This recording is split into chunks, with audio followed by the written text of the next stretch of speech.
지난 2020년에 발표된 한 설문조사가 있습니다. 해외 이민에 대한 설문이었는데요. 응답자의 60.2%가 한국을 떠나 이민을 가고 싶다 이렇게 답을 했다라고 합니다. 연령대별로 보면 30대가 66%로 가장 높았고, 이어서 40대, 20대 순으로 많은 사람들이 한국을 떠나고 싶다 이런 응답을 했지요.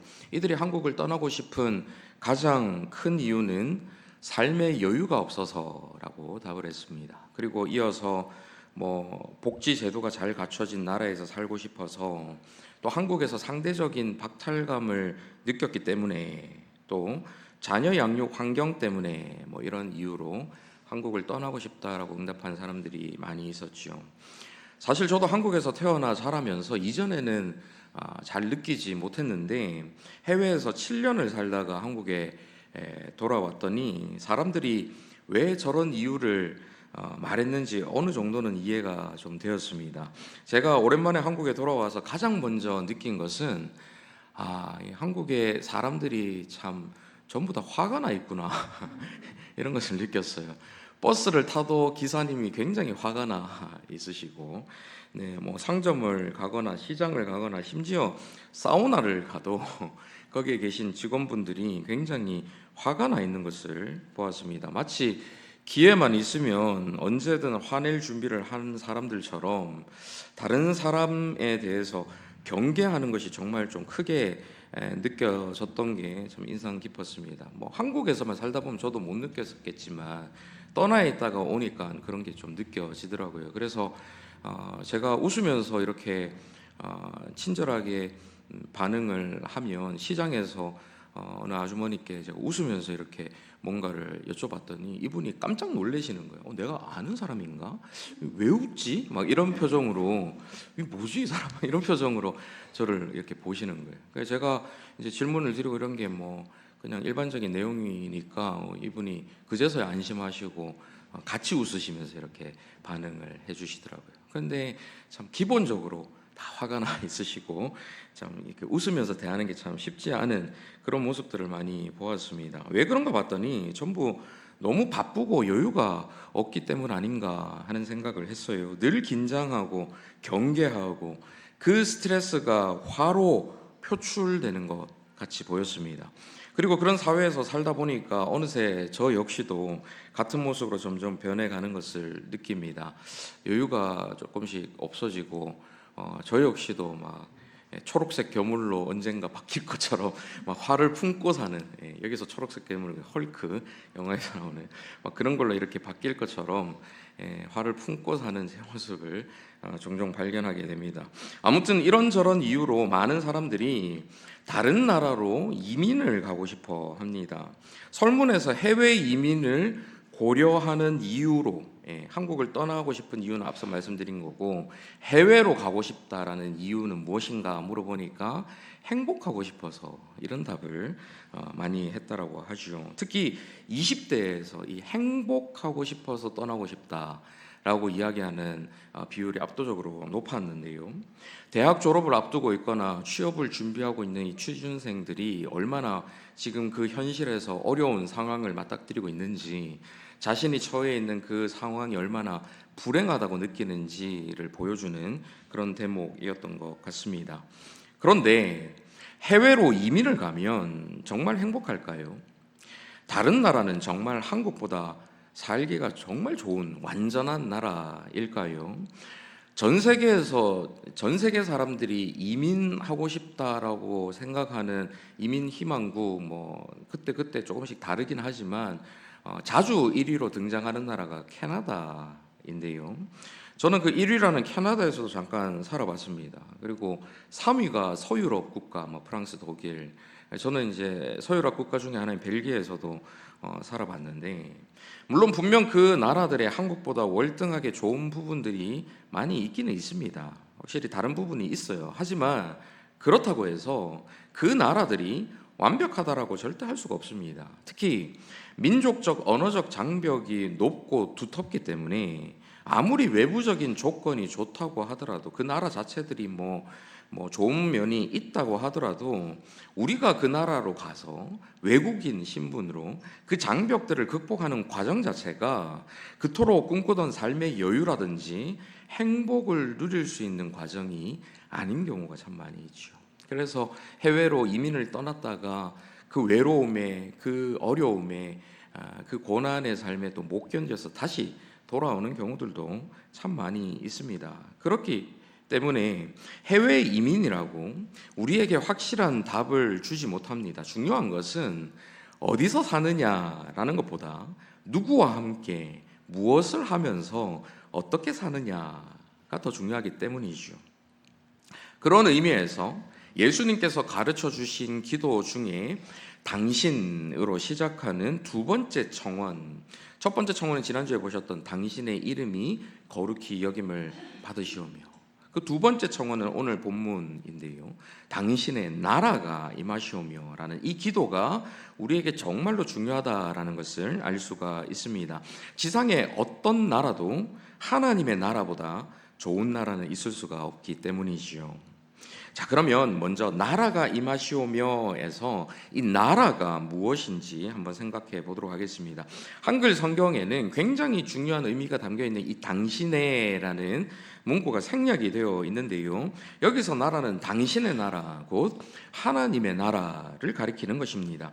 하나님의 나라라는 것은 바로 하나님께서 왕이 되셔서 주권적으로 다스리시는 영역, 나라를 의미하는 것입니다. 그래서 나라로 번역되어 있는 헬라어 원어는 바실레이아라는 단어인데요, 이 단어는 직역하면 왕국으로 번역하는 것이 훨씬 더 원어의 뜻에 가까운 것입니다. 저와 여러분은 이 왕국에서 살아본 적이 없죠. 우리는 민주공화국에서 태어나서 살아가고 있기 때문이죠. 이 대한민국은 왕이 통치하는 왕정국가와 차이가 있는데 우리는 그 차이를 잘 모릅니다. 하지만 왕국의 절대 주권은 국민에게 있는 게 아니고 왕에게 있지요. 그리고 그 왕이 그 나라가 어떤 나라로 될 것인가, 그 나라가 어떤 나라인지를 왕이 규정을 합니다. 바실레이아라는 단어는 그래서 눈에 보이는 나라뿐만 아니라 왕권 또는 왕위 또는 다스리는 주권, 이런 것들을 나타내는 단어이기도 합니다. 우리는 보통 나라라고 하면 물리적인 공간이나 땅, 영토를 떠올리는 경우들이 참 많이 있죠. 그래서 하나님의 나라, 뭐 다른 말로 천국이라고도 동일하게 우리가 일컫는데, 이 천국이란 것도 우리가 이 세상 나라를 떠나갈 때에 숨질 때 하는 말, 고백했던 것처럼 이 세상 떠나갈 때에 찬양하면서 주님 더 사랑합니다 고백하면서 새롭게 들어가는 어떤 나라, 들어가는 어떤 물리적인 공간, 어떤 영역으로 국한해서 생각하는 경우들이 참 많이 있습니다. 그러니 예수 믿으면 죽어서 천국에 간다, 이런 말을 많이 하죠. 물론 이 말이 아예 틀린 말은 전혀 아니죠. 그렇지만 하나님 나라에 대해서 죽어서만 가는 곳이라는 아주 큰 오해를 불러일으키는 말이기도 합니다. 그래서 우리가 전도를 할 때 예수 천국, 이렇게 예수 천국을 너무 단순하게 전하면 이런 오해를 가질 수가 있지요. 그러니 누군가에게 복음을 전할 때에 예수 믿으면 우리가 죽어서 천국에 갑니다, 뭐 이렇게 전하는 것보다는 예수 믿으면 지금부터 천국의 기쁨을 누릴 수가 있습니다, 이 말도 너무 길면 그냥 예수 믿으면 진짜 행복해요, 이런 표현들로 전하는 것이 오해의 소지를 좀 줄일 수가 있을 것입니다. 왜냐하면 그 자리에서 우리가 막 일일이 다 설명을 길게 하기가 어렵기 때문이죠. 그래서 단순하게 이야기해야 되는 경우에는 이렇게 좀 줄여서 이야기하는 것이 훨씬 더 바람직한 모습이 아닌가 하는 생각이 있습니다. 하나님의 나라는 죽어서 가는 곳이 아닙니다. 하나님의 나라는 오히려 살아서만 갈 수 있는 나라입니다. 성경에는 이 생명과 죽음, 삶과 죽음에 대해서 하나님과의 관계로 규정합니다. 하나님과의 관계가 끊어진 상태가 바로 죽음의 상태, 사망의 상태죠. 호의 호흡이 있을지라도, 피가 돌고 심장 박동이 지속된다 할지라도 하나님과의 관계가 끊어져 있으면 죽은 상태, 상태입니다. 반면에 하나님과의 관계가 연결돼 있고 이어지는 그 상태가 살아있는 상태, 생명의 근원이신 하나님을 통해 생명을 얻은 상태라고 할 수 있죠. 하나님과의 관계는 길이요 진리요 생명이신 예수 그리스도를 통해서만이 다시 이어질 수가 있습니다. 나로 말미암지 않고는 아버지께로 올 자가 없느니라 우리 주님께서 말씀하셨잖아요. 우리가 이 땅에서 호흡하며 살면서 예수 그리스도를 통해 참 생명을 얻으면 이 땅에서 이미 하나님의 나라 안에서 살아가게 됩니다. 천국에서 살아가는 거예요. 육신의 호흡이 끊어진다 하더라도 계속해서 이 땅에서 예수 그리스도를 통해서 살아가던 그 하나님의 나라가 이어져서 살게 되는 거예요. 새로운 나라로 들어가는 것이 아니라 이 땅에서 누리던 그 하나님 나라를 계속해서 이어서 영위하게 되는 것, 살아가는 개념입니다. 하지만 반대로 예수 그리스도를 통해서 참 생명을 얻지 못하면 이 땅에서 하나님의 나라 안에서 살지 못하기 때문에 이 땅에서 이미 하나님과의 관계가 끊어진 진짜 사망의 상태, 그 영적인 죽음의 상태, 그것이 곧 지옥이죠. 그 지옥의 상태로 살아가기 때문에 그 상태로 그냥 이어지는 거예요. 하나님이 지옥불에 그냥 들어서 던지시는 게 아니고 이 땅에서 살아가고 있는 그 지옥의 삶을 그대로 이어가는 것입니다. 이것이 바로 천국과 지옥의 진짜 성경적인 의미인 것이죠.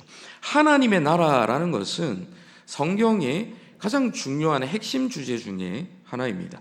우리가 그리스도 중심으로 성경을 읽고 있고 모든 성경은 예수 그리스도를 향한다라고 말하는데요. 그런데 그 예수 그리스도께서 하시는 일이 바로 그 죄로 인해서 잃어버린 하나님 나라의 회복이죠. 그래서 예수 그리스도를 통해 그 나라가 임했다라는 이 사실 자체가 기쁜 소식, 복음이고 예수 그리스도를 믿어 우리에게 그 나라가 회복되는 것이 바로 구원입니다. 그래서 이 땅에서 구원받은 자로 살아가는 것은 예수 그리스도를 통해서 하나님 나라가 이 땅에 임한 것을 경험하며 그 하나님 나라 가운데서 이미 살아가고 있다라는 것을 의미하는 것이죠. 그래서 예수님께서 공생애를 시작하시면서 가장 먼저 외치고 전하신 메시지가 무엇입니까? 바로 하나님 나라에 대한 것입니다. 마가복음 1장 15절 한번 보십시오. 화면을 보시면서 같이 한번 읽어보실까요? 시작. 이르시되 때가 찼고 하나님의 나라가 가까이 왔으니 회개하고 복음을 믿으라 하시더라. 이르시되 때가 찼고 하나님의 나라가 가까이 올 것이다가 아니고 가까이 올 예정이다도 아니고 가까이 왔으니 예수 그리스도께서 이 땅에 오심을 통해서 하나님의 나라가 이미 가까이 온 거예요. 이미 성취된 것입니다. 그러니 주님께서 가르쳐 주신 기도의 핵심 역시 하나님의 나라일 수밖에 없지요. 그런데 여기서 문제가 있습니다. 우리가 예수 그리스도를 믿는데도 하나님의 나라가 하늘에서 내려오거나 여기부터 하나님 나라입니다라는 표시하는 표지판이 눈에 보인다거나 할 수 있는 것이 아니라는 것이죠. 앞서 나라라는 원어가 하나님의 왕권, 주권을 의미한다라고 말씀드렸습니다. 곧 하나님의 나라는 우리가 일반적으로 생각하는 눈에 보이는 나라를 지칭하는 것이 아닙니다. 우리는 여전히 대한민국이라는 눈에 보이는 나라에서 살고 있어요.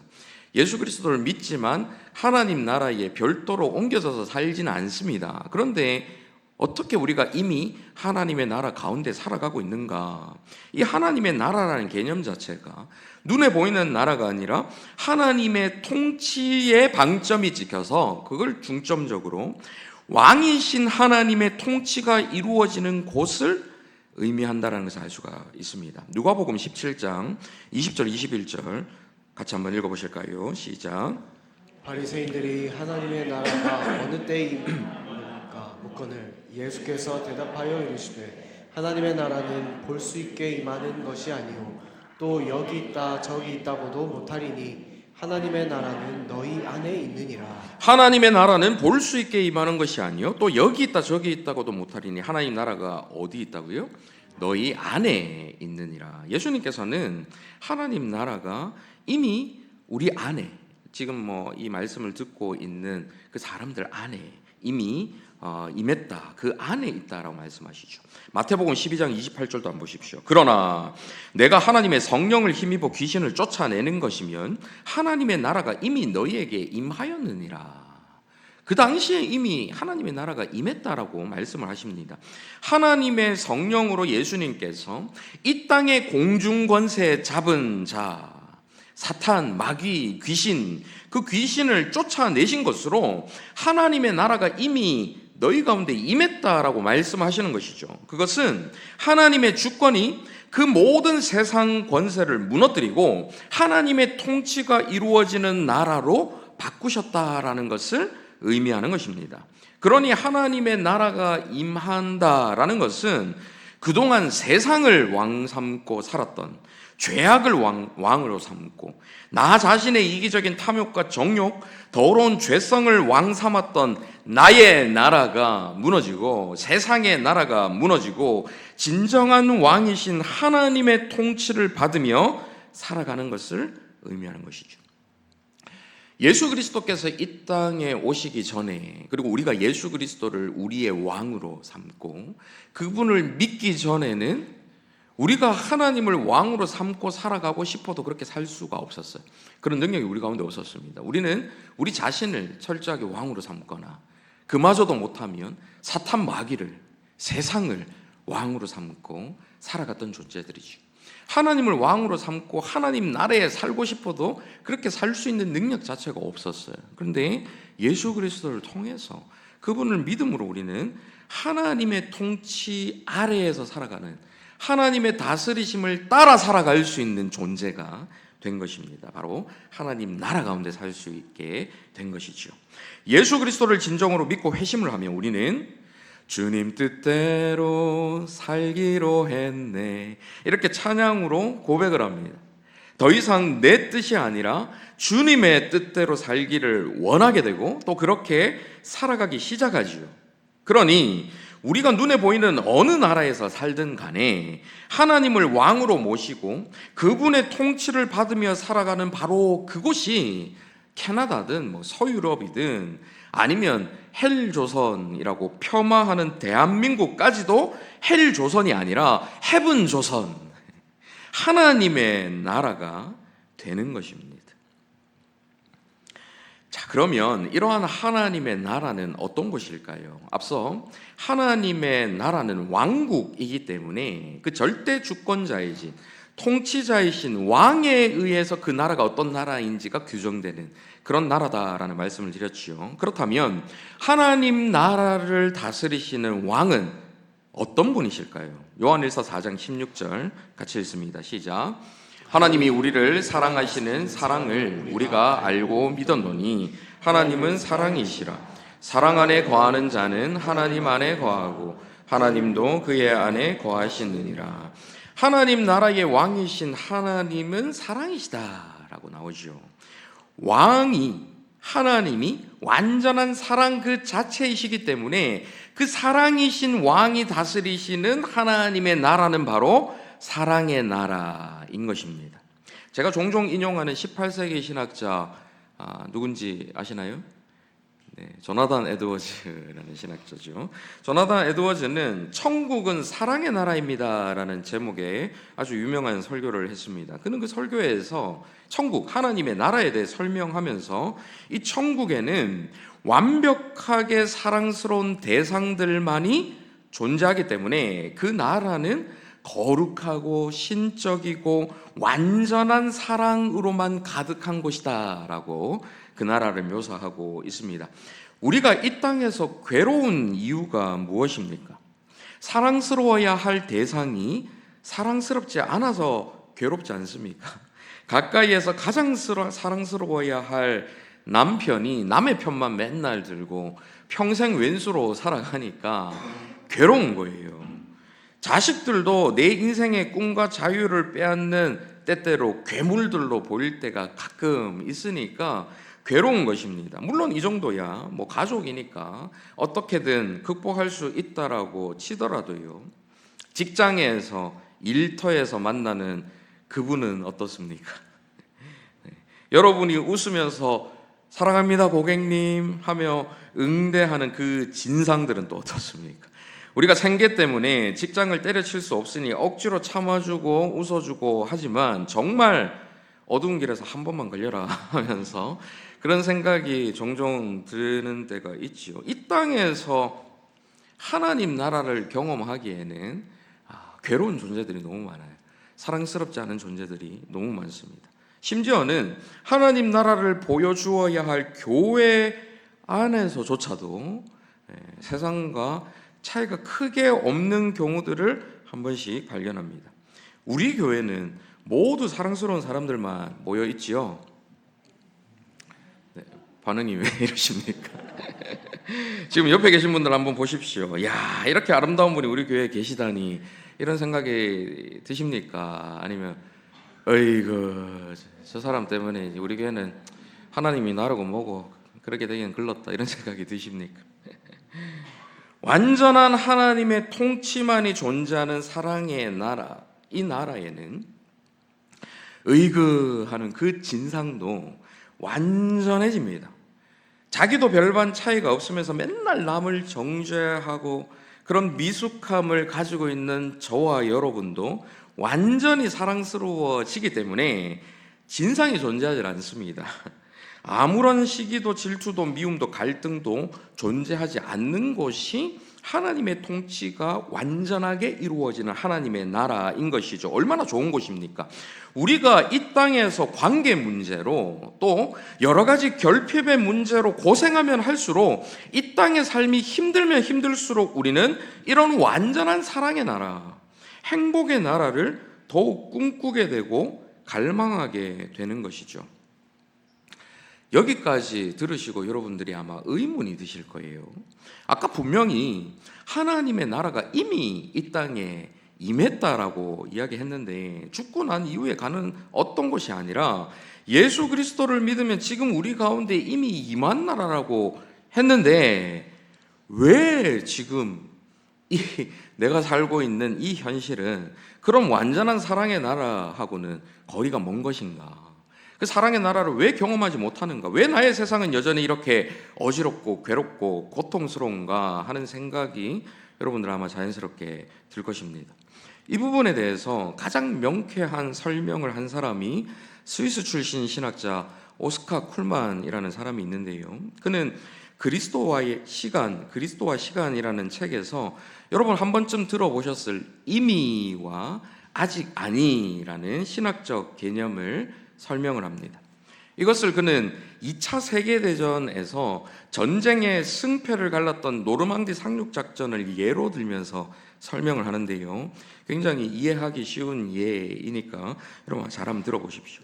미국의 군사 용어 중에 D-Day라는 용어가 있습니다. D-Day라는 말 요즘에 흔하게 많이 쓰기 때문에 여러분 아주 익숙하실 텐데요. D-Day, 이 역사상 가장 유명한 D-Day, 이 D-Day라는 것은 군사 기밀 작전이 시작하는 바로 그날을 의미하는데요. 가장 유명한 D-Day는 바로 1944년 6월 6일에 있었던 이 노르망디 상륙 작전, 그 상륙 작전이 시작된 바로 그날일 것입니다. 당시 히틀러의 독일군은 유럽 전역을 장악했죠. 다 정복하고 그 땅들을 자기 손안에 쥐었는데 이 시점, 1944년 이 시점에는 이탈리아에서 이제 조금씩 연합군이 승리하기 시작하고 동쪽 전선에서는 소련에서 스탈린그라드 전투에서 막 승리를 하고 소련군이 막 독일군들을 무찌르기 시작했어요. 그러니까 독일이 이 서유럽 쪽에 프랑스 쪽에 장악하고 있던 군사들을 다 빼가지고 동쪽으로 보강을 시킵니다. 소련과의 전쟁이 막 격렬해지니까. 그래서 이 서쪽이 좀 약해진 거예요. 이때를 틈타서 연합군이 영국에서 출발해서 또 곳곳에서 출발해서 배를 통해서 또 공중에서 이렇게 프랑스 노르망디가 해변 이름이거든요. 이 지역 이름이거든요. 이 노르망디 해변의 5곳에 이 연합군 16만 명 정도를 나눠서 상륙을 시킵니다. 배를 띄워서 상륙을 시켜요. 이 독일군들이 이쪽으로 연합군이 올 수 있다는 걸 알았음에도 설마 노르망디라는 이곳에 설마 지금 날씨가 별로 좋지 않은 6월 6일 오늘 오겠나 이런 생각을 했어요. 느슨한 상태에 있었죠. 그래서 사령관이었던 자도 롬멜이라는 그 사람도 이제 독일의 아내 생일을 축하하기 위해서 막 가 있는 상태고 이런 상태였습니다. 이 경계가 좀 느슨해져 있는 그런 상태. 그리고 동쪽으로 병력들이 많이 이동해 있기 때문에 병력이 연약해져 있는 그 상태를 틈타서 이 노르망디 상륙 작전이 이루어진 거죠. 이 상륙 작전에 대해서 좀 자세하게 알고 싶으신 분들은 이 라이언 일병 구하기라는 영화에 보면 제일 첫 장면에서 배를 타고 오는 군사들이 막 격렬하게 전투하는 장면이 그려지는데 그게 바로 이날 그린 것입니다. 그렇게 상륙 작전이 대성공을 이룹니다. 그 성공을 통해서 그날부터 이제 중간에서 잘라 들어가서 이 연합군들이 프랑스를 완전히 회복을 해요. 다시 되찾습니다. 그리고 서유럽 땅들을 다시 되찾기 시작하죠. 시간이 지나서 역사를 돌이켜보고 이 2차 세계대전을 다시 복귀해 봤을 때 1944년 6월 6일 이 D-Day가 2차 세계대전의 연합군의 승리로 끝난 전쟁의 승패를 갈랐던 결정적인 날이다 이렇게 평가를 합니다. 그리고 1년 동안 무려 1년 동안 히틀러가 바로 항복을 하지 않고 계속해서 저항을 해요. 격렬하게 전투가 곳곳에서 이루어집니다. 비록 전쟁의 승패는 이날 결정적으로 갈라졌지만 곳곳에서 치열한 각계 전투들은 계속해서 일어나고 있었어요. 그렇게 전투가 막 일어나는데 그 중에서는 연합군의 사상자가 훨씬 많았던 전투들도 여러 군데 있었습니다. 그래서 그 전투만 놓고 보면 결정적으로 연합군이 승리한 전쟁인지 이 독일군들이 승리한 전쟁인지 분간이 안 되는 그런 치열한 전투들이 많이 일어났어요. 하지만 그 전투들도 결국에는 이 전쟁의 결과, 승패를 바꾸지는 못했습니다. 결과적으로 이 전쟁은 연합군의 승리로 끝이 나는데 1945년 5월 8일에 마침내 이 나치 독일이 무조건적인 항복을 하면서 세계 2차 세계대전은 이 연합군의 승리로 끝이 납니다. 이날을 Victory Day 해가지고 V-Day 이렇게 일컫죠. 이 D-Day, 노르망디 상륙 작전이 있었던 44년 6월 6일과 V-Day, Victory Day 사이에는 약 1년이라는 시간이 공백이 간격이 있는 것입니다. 오스카 쿨만이라는 신학자는 이를 빗대어서 구원받은 그리스도인들의 삶을 동일하게 설명을 합니다. 예수 그리스도께서 이 땅에 오셔서 십자가에서 죽으시고 다시 부활하심으로 죄와 사탄은 그 세력이 완전히 꺾였습니다.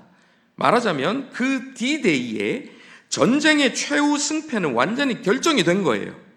최후 승리는 우리 주님의 승리로 결판이 났습니다. 그리고 예수님께서 하늘로 오르시기 전에 뭐라고 말씀하십니까? 마태복음 28장 18절 같이 읽어보실까요? 시작. 예수께서 나와 말씀하여 이르시되 하늘과 땅의 모든 권세를 내게 주셨으니 하늘과 땅의 모든 권세를 내게 주셨으니 말하자면 하나님께서 이 절대적인 왕권, 하늘을 다스리고 땅을 다스리는 모든 왕권을 나에게 주셨다. 나를 왕으로 세워주셨다. 이 말씀입니다. 하나님께서 왕권을 예수님께 주셨어요. 그래서 그분이 이 세상의 왕이 되셨습니다. 그때가 주님께서 십자가에서 죽으시고 부활하신 바로 그때인 거예요. D-Day. 상륙작전이 성공했던, 결정적으로 승패가 갈렸던. 그런데 그날 그렇게 D-Day가 지났음에도 불구하고 전쟁의 승패는 결정이 났음에도 불구하고 마치 히틀러가 바로 항복을 하지 않은 것처럼 사탄은 즉각적으로 항복하지 않습니다.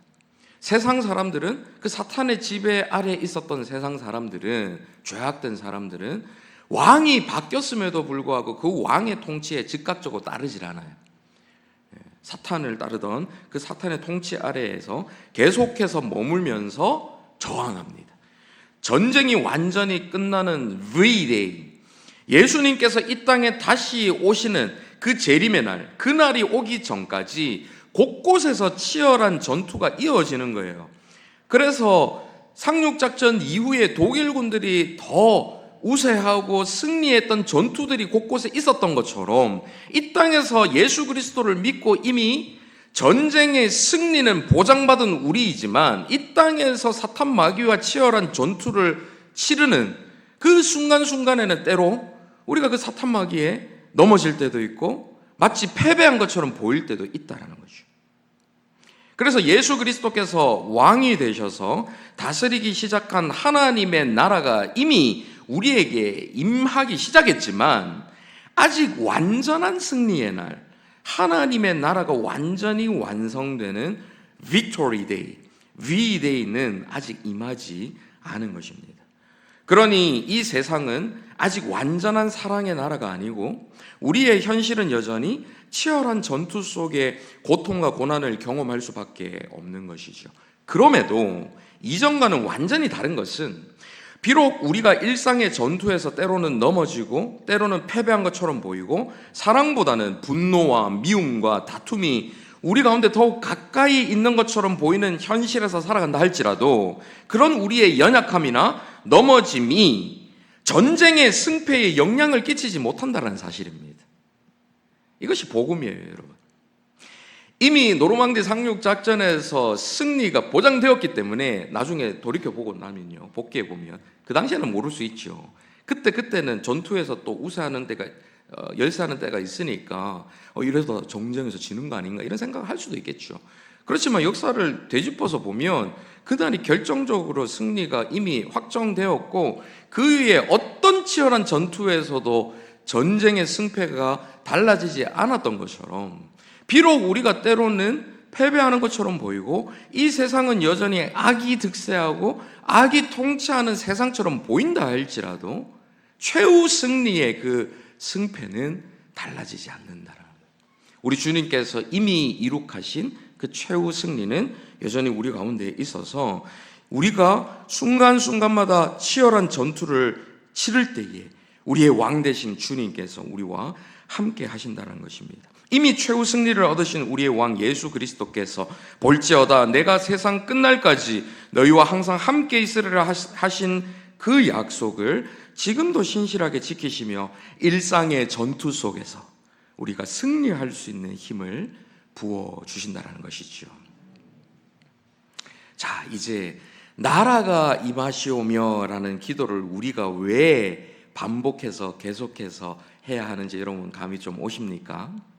우리는 이 기도를 통해서 D-Day와 V-Day 사이에 남은 일상의 전투에서 승리할 수 있도록 여전히 탐욕과 정욕에 찌들린 나의 죄악된 자아가 왕으로 있는 공중권세 잡은 사탄에게 사로잡혀 세상의 유혹에 비참하게 끌려다니는 나의 왕국, 세상의 왕국이 완전히 무너지고 예수 그리스도를 통해 사랑과 정의로 다스리시는 하나님의 통치를 받으며 살아가는 하나님의 나라, 하나님의 왕국이 우리의 일상의 삶에 구체적으로 임하시기를 기도하는 것입니다.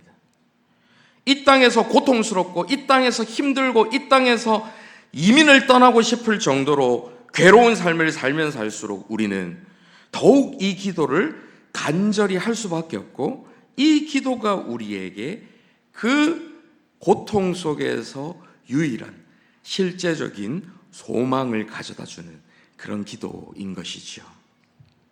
사실 우리가 이렇게 기도한다라고 해서 하나님의 나라를 억지로 끌어당겨서 이 땅에 하나님의 나라를 만들어낼 수 있는 것은 아닙니다. 하나님의 나라는 하나님의 왕 되신 하나님의 주권적인 의지에 의해서 임하는 것이죠. 그럼에도 하나님께서는 우리에게 나라가 임하시오며라는 기도를 하게 하시는 이유는 우리의 이 기도를 통해서 하나님께서 하나님의 그 다스리시는 권한을 우리에게 공유해 주시길 원하시는 거예요. 하나님의 그 왕적인 권위를 우리에게 공유해 주시기 원하셔서 기도하게 하시는 것입니다. 우리의 기도를 통해서 마치 하나님의 나라가 세워지는 것처럼 보여주시기 위해서, 그래서 그 나라를 위해 아무것도 한 것이 없고 아무것도 할 수도 없는, 아무런 능력이 없는 저와 여러분을 마치 그 나라를 함께 세운 1등 공신처럼 여겨주시고 예수 그리스도와 함께 그 나라를 다스릴 수 있는 권한을 부여해 주시기 위해서 저와 여러분에게 나라가 임하시오며라는 기도를 하도록 하시는 것입니다. 그리고 이 기도를 통해 저와 여러분의 일상의 삶 속에서 그 완전한 사랑의 나라인 하나님의 나라가 실제로 실현되도록 만들어주시고, 그 나라의 모든 복과 기쁨을 이 땅에서 비록 일시적이지만, 비록 불완전하지만 그 맛을 맛볼 수 있도록 만들어주시는 것이죠. 이 얼마나 놀라운 기도입니까? 그래서 우리는 기도할 때에 가장 먼저 기도해야 하는 것 중에, 지난주에 이름이 거룩히 여김을 받으시오며와 함께 하나님의 나라, 그 나라가 우리 가운데 임하시기를, 그래서 하나님의 통치 가운데 살아가는 가장 행복한 삶, 왜냐하면 행복의 근원은 결국 하나님이시고 하나님 위에 우리에게 복을 주실 수 있는 분은 아무도 없기 때문에 그 하나님에서 가장 행복한 삶을 누릴 수 있도록 하나님의 통치를 받는 하나님의 나라가 임하기를 기도해야 하는 것이죠. 우리는 주님께서 가르쳐 주신 이 기도의 의미를 분명하게 알고 구체적으로 3가지 영역에서 하나님 나라가 임하시기를 기도해야 합니다. 첫 번째는 저와 여러분 자신에게 하나님 나라가 임하시기를 기도해야 합니다. 하나님의 왕국이 임하기 위해서는 나의 왕국, 우리의 왕국이 반드시 무너져야 합니다. 내가 왕으로 올라가 있는데, 왕좌에 내가 앉아 있는데 다른 왕이 그 자리에 앉을 수가 없죠. 내가 물러나야, 이미 있던 한 왕이 물러나야 그 다음 왕이 그 자리에 새롭게 왕좌에 오를 수 있는 것 아닙니까? 하나님의 나라가 임하기 위해서는 반대로 나의 왕국이 사라져야 하는 거예요. 나의 나라가 무너져야 하는 거예요. 세상에는 자기 자신이 왕이 되어서 자신의 욕망을 예배하는 사람들이 많습니다. 주말에는 자신을 위해서, 자기 자신의 이 평안과 안식과 회복, 이런 것들을 위해서 여가 활동을 하고 여행을 떠나죠. 자기를 위로해 주기 위해, 자기 자신을 위해서. 그것이 그들의 예배입니다. 이 세상 사람들이 예배를 드리지 않는 게 아니에요. 신이 없는 게 아니에요. 그들도 열심히 예배 드립니다. 막 주말 되면은 차가 아무리 밀려도 가고 싶은 그곳에 텐트 치러 가기 위해서, 계곡에 발 담그러 가기 위해서, 고기 구워 먹으러 가기 위해서 가족과 함께, 친구와 함께 열심히 가요. 열심히 가서 그곳에서 열심히 놉니다. 그게 그들의 예배 행위예요. 하지만 하나님의 백성은 우리의 왕을 예배하기 위해 교회에 모여서 하나님을 예배합니다. 세상 사람들이 예배하는 대상과 우리가 예배하는 대상이 다른 것이죠. 예배하는 방식도 다르고요. 이것이 하나님의 통치를 받는 하나님 나라 백성들이 사는 방식인 것입니다. 세상 사람들은 자신의 탐욕의 지배를 받아 불법을 행하기도 하고 거짓을 말하기도 합니다. 하지만 우리는 거룩하신 하나님의 통치를 받아서 정직하게 살아가기 위해 노력하지요. 이렇게 나 자신에게 하나님 나라가 임하시기를 기도할 때에 하나님의 통치가 나의 생각과 나의 마음과 나의 감정과 전인을 사로잡으며 하나님 나라 백성으로 살아갈 수 있도록 만들어 주시는 것입니다. 여러분, 염려가 많으세요? 걱정이 많으십니까? 두려움이 많습니까? 내가 내 인생의 주인이고, 내가 내 인생의 왕이고, 내가 내 인생을 만들어 가야 하고 책임 있는 존재라고 여기기 때문에 염려 생기는 거 아니에요? 내일 뭐가 일어날지 모르니까 내가 그걸 과연 감당해낼 수 있을까? 내가 돈이 없으면 이 문제를 감당해낼 수 있을까? 내 자녀들을 지금 이렇게 하지 않으면은 그 미래를 책임져 줄 수 있을까? 저도 똑같이 하는 고민이고 염려거든요. 제가 말씀을 준비하면서 그런 저 자신에 대해서 너무 많이 돌이켜 봤습니다. 이 염려들이 결국에는 내가 주인이 되고 내가 왕이 될 때 우리 가운데 일어나는 것이죠.